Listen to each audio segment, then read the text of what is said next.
Hi everyone. The National Hockey League has handed down its initial punishment against Phoenix forward Rafi Torres. Torres decked Chicago's Marian Hossa during last night's Stanley Cup playoff game. No penalty was called on the play, but Torres is now suspended indefinitely, pending an in-person hearing with league disciplinarian Brendan Shanahan on Friday. Hossa was taken to hospital but was released last night. No specific details of his injury or a timetable for the recovery have been provided by the Blackhawks. Now tonight in the Stanley Cup playoffs, two series are on the verge of ending. The Flyers lead Pittsburgh 3-0 and the Kings lead the Canucks 3-0 as well. Vancouver will go with Corey Schneider in net, which I find very surprising. It's an elimination game and they have chosen their backup goalie instead of Roberto Luongo. Goaltending is not the Canucks' major problem. Now star forward Daniel Sedin will play for the first time since being injured last month. That's a welcome addition for sure. And you know Canuck fan is a bundle of nerves heading into this one.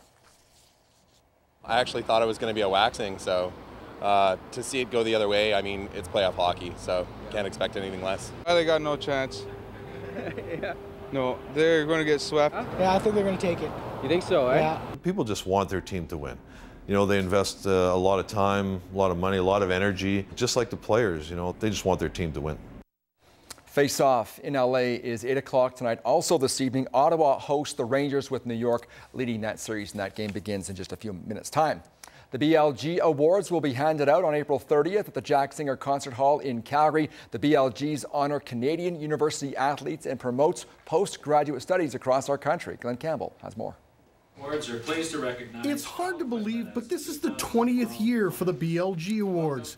And when the law firm of Borden, Ladner, Gervais came up with the idea of awarding university athletes, there's no way they thought it would last this long or be this big. The question is, can it get bigger and better? No, I think it can, and I think it can continue. And you know, if it asked me, like you said originally, will this continue 20 years? I'd say that sounds like a pipe dream, right? So no, it's been terrific.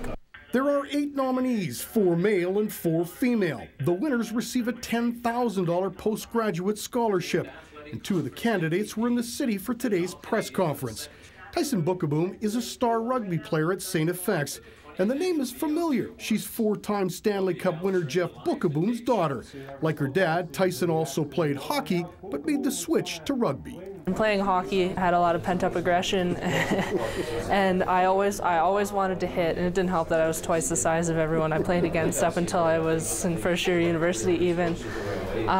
So just coming into grade 9, I had all that pent-up aggression. I heard about the sport where I could hit people. Other female nominees are Anne-Sophie Petez of McGill for hockey, J.C. Murphy of Guelph for rugby, and Robin Pendleton of UBC for field hockey. As for the male nominees, it was quite a year for Kyle Quinlan of McMaster. He led the Marauders to a thrilling Vanier Cup victory over Laval, and now he's in the running for a BLG award. That would be unbelievable for whoever wins that. You guys know how expensive education is, and I have to pay my own way with our family background, so it's something that's a huge honor. Quinlan comes from a family of 6. He has 5 sisters, and his mother raised them on her own. Money was hard to come by. That's why this award would mean so much. Other CIS Male Athlete of the Year nominees include Andrew Clark of Acadia for hockey, Marc-Andre Dorian of McGill for hockey, and Ben Ball of Trinity for volleyball. And the BLG Awards will air on TSN May 26th at 11:30 p.m. our time. The final countdown to the Summer Olympics is on. The Games are 100 days away. See, when you're really talking about days, and we're talking, I don't know, 12 Wednesdays or something. I mean, it really is. It's very close. Well, Sebastian Coe still looks good, doesn't he? Organizers say there is still a lot of work to be done, but don't see any major issues arising. All of the big stadiums and parks are said to be nearly complete. Officials are also working to shore up massive security and transportation plans. The Games begin July 27th in London, England, marking the 3rd time, Jackie, that London has hosted the Games. You can start to feel the excitement just percolating. rumbling. Yeah. Percolating. Yeah. Big time. It's going to get going soon.